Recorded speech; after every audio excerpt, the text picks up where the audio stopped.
pupunta dito mamaya yung boyfriend ko dito sa may bahay at ipapakilala ko na siya sa'yo. Ano? May boyfriend ka na? Yes! 13 years old ka pa lang ah.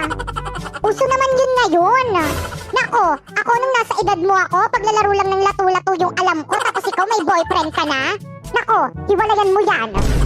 Pero ma, bakit? Sigurado ka bang tunay yung pagmamahal niyan sa'yo?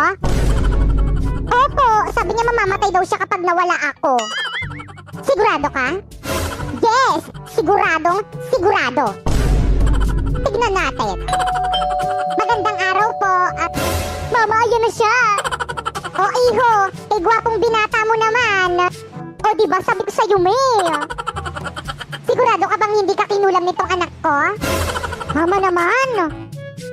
O ito, 1,000,000 piso. Hiwalayan mo lang ang anak ko.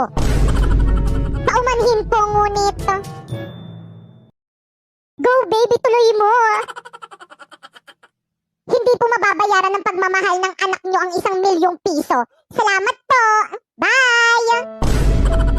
O diba sabi ko sa'yo eh.